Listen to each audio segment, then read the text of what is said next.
Tonight, the latest round of unprovoked violence on public transit, leaving a 16-year-old boy stabbed and dead, making it Toronto's 12th homicide this year, and Israel's ongoing protests and raids on holy sites.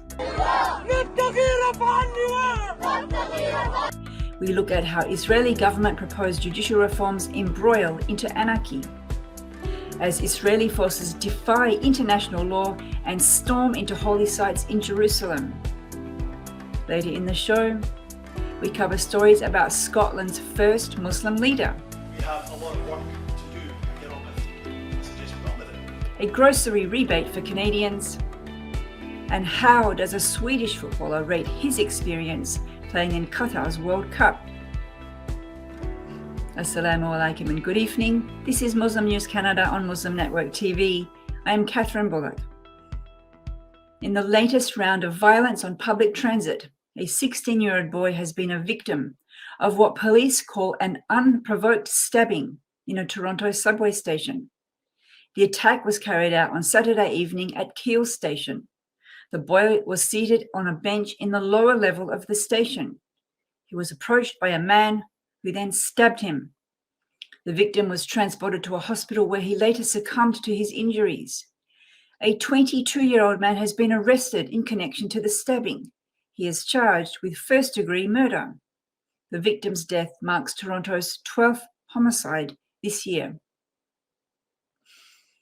Despite mass protests and unrest, the French government will not back down over its pension reforms, according to a spokesperson for President Emmanuel Macron's administration. The new law is expected to be approved by the Constitutional Council within a couple of weeks, a government spokesperson told a media source. According to him, the government's position is clear and has been communicated by Macron. However, he said the government remains willing to hear unions' concerns over the plan. The proposed pension reform will raise the retirement age from 62 to 64 and require at least 43 years of work to be eligible for a full pension. The French government used special constitutional powers last week to push through the controversial plan without a parliamentary vote. This led to no confidence motions from opposition parties that proved unsuccessful in ousting Macron. France has been rocked with massive protests in recent weeks, with demonstrations turning this past Thursday into violence. Hundreds of demonstrators marched today to the Israeli parliament in West Jerusalem. They protested against Prime Minister Benjamin Netanyahu's controversial judicial reform, demanding that the government halt its judicial overhaul. Earlier on Monday, the Israeli president called on Netanyahu to stop the legislative process immediately after night-long mass protests. The president tweeted that the security, the economy, and society are threatened. He said the eyes of all the people of Israel are turned to Netanyahu. Israel has seen mass protests over the past 12 weeks against plans by the government for judicial reforms. The opposition sees them as a power grab in favor of the executive authority.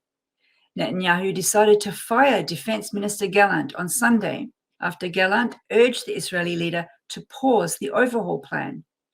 Netanyahu, who is on trial for corruption, claims that his plan would enhance democracy.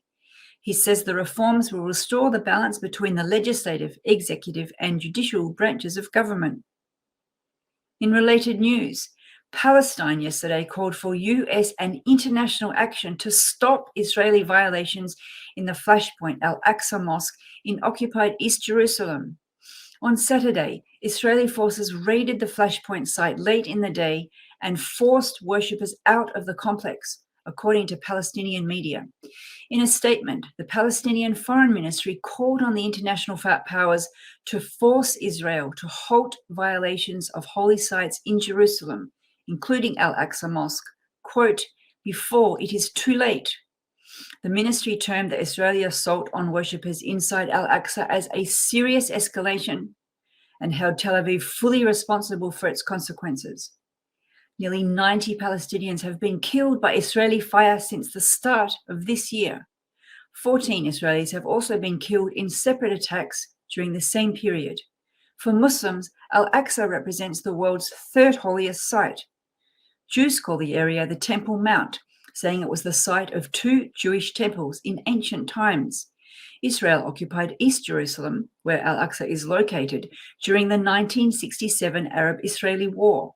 It annexed the entire city in 1980, in a move never recognized by the international community. A new play titled The Rishta will be playing in Montreal theatres from March 30th to April 8th. Written by Uzma Jalauddin, the play focuses on finding intercultural love and facing the challenges that come with it. The story centers around a young woman of South Asian descent who falls in love with a Moroccan man. In order to convince her family to accept the love of her life, the young woman plots a scheme.